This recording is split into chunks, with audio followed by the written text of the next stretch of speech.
Bienvenue à tous! Aujourd'hui on se retrouve pour faire un nouvel exercice sur l'aquarelle où je vous propose d'explorer les couleurs et particulièrement les couleurs chaudes. Mais avant de commencer, vous allez devoir penser à fixer votre papier sur un support. Ici, moi je le fixe directement sur la table.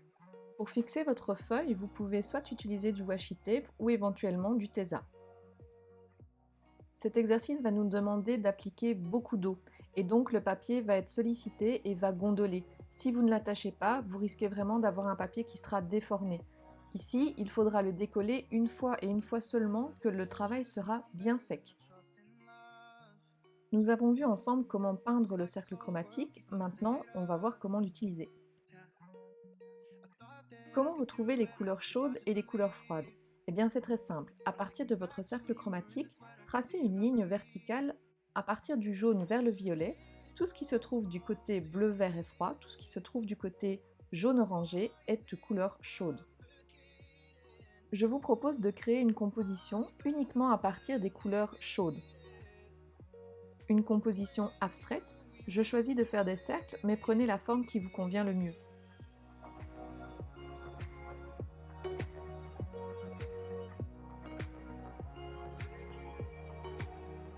Les premières formes seront des formes assez diluées, n'hésitez pas à utiliser une bonne quantité d'eau pour avoir un mélange qui soit très humide.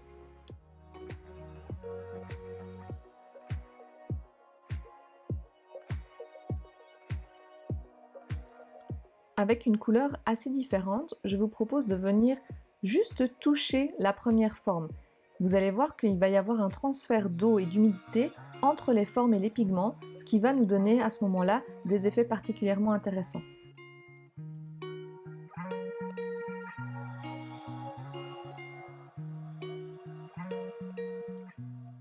C'est un exercice 100% plaisir.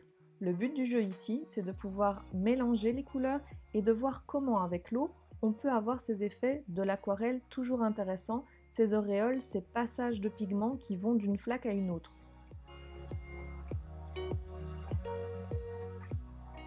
Un petit conseil pour que vous soyez à l'aise dans le mélange des couleurs chaudes et dans le mélange des couleurs en règle générale, c'est de garder votre mélange de couleurs dans votre palette. On travaille toujours à partir d'un mélange qui est sur la palette, on ne reprend jamais le pigment pur sur la pastille d'aquarelle.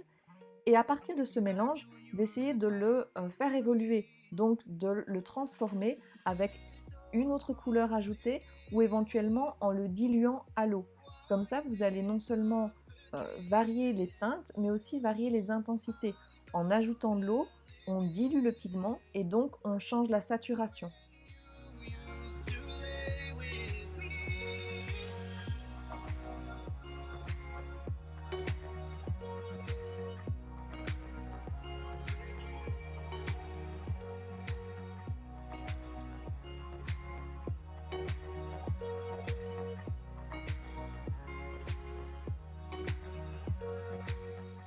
Pour donner toutes les chances à votre composition d'être la plus harmonieuse possible, essayez de faire évoluer cette composition d'une forme à une autre. Allez-y pas à pas en faisant évoluer les couleurs, les teintes. Faites les formes les unes à côté des autres, ce qui vous permettra de jouer avec les effets tant que les formes sont mouillées. Si vous vous dispersez aux quatre coins de votre feuille, ce sera beaucoup plus compliqué.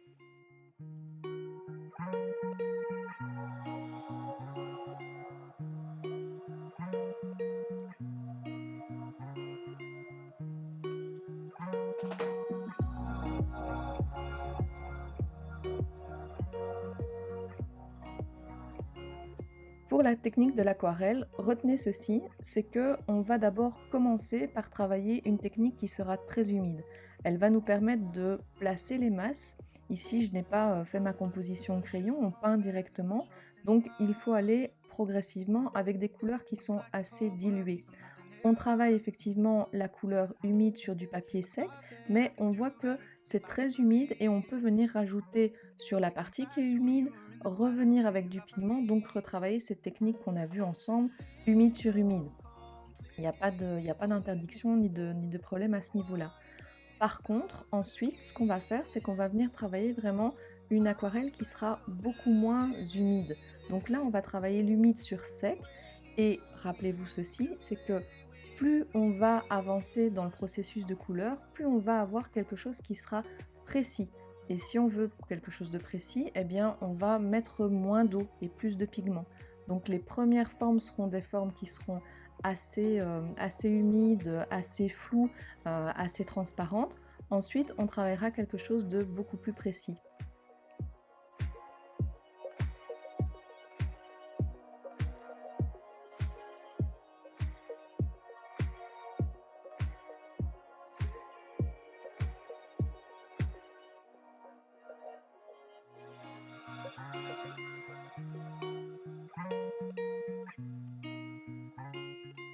Vous avez été patient et vous avez laissé votre travail sécher, ou comme moi, vous n'êtes pas patient et vous prenez un sèche-cheveux, comme ça va plus vite.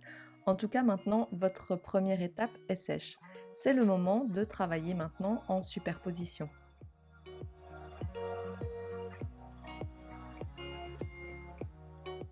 Faites plusieurs tests pour voir comment l'aquarelle réagit. Si vous prenez une couleur qui est trop pigmentée, vous allez voir qu'elle va être trop couvrante et on ne verra pas par transparence la forme qui est en dessous. Je vous conseille de commencer les superpositions avec des mélanges qui soient des mélanges assez transparents. Prenez toujours une feuille à côté de vous pour tester le mélange avant de mettre ça sur votre feuille au propre. I'm thinking back to when you were in the sweater that you got from me. It's so complicated. Why is this suffocating? Le mélange des couleurs est un mélange qui se fait de façon intuitive. Vous allez voir que vous allez préférer certaines couleurs à d'autres. C'est intéressant de voir quelles sont les couleurs qui vous font vibrer.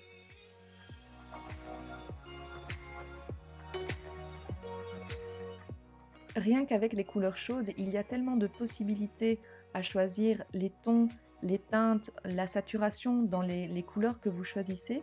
Vous allez voir que votre composition à la fin sera certainement le reflet de votre personnalité ou de votre humeur.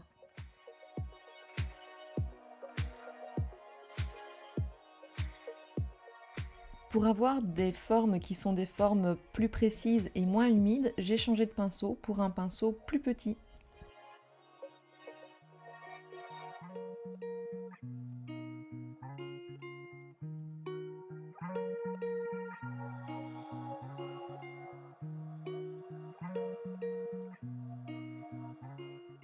Prenez du plaisir à mélanger les couleurs, à les superposer, à les associer, à les contraster. Voyez finalement quelles associations vous correspondent le plus.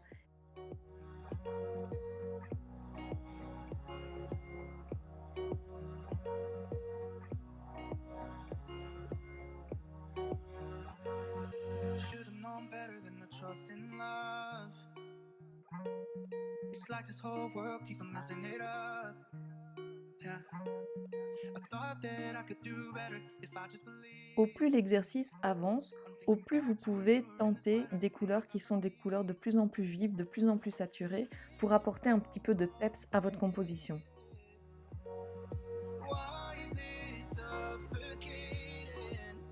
Quand votre composition vous plaît, vous arrêtez là. Vous attendez surtout que votre feuille soit sèche avant de la décoller du support. Ça, c'est très important. Vous pourrez refaire l'exercice autant de fois que vous voulez, en essayant d'autres couleurs, d'autres associations, d'autres effets.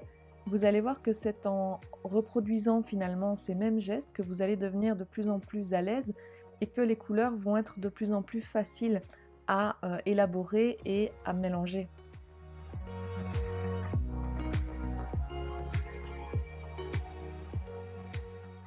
Alors voilà, j'espère que cette vidéo vous aura donné envie de reprendre vos aquarelles et vos pinceaux. N'hésitez pas à me partager vos compositions et à me dire ce qui vous a le plus plu dans l'exercice. On se retrouve très vite pour les couleurs froides.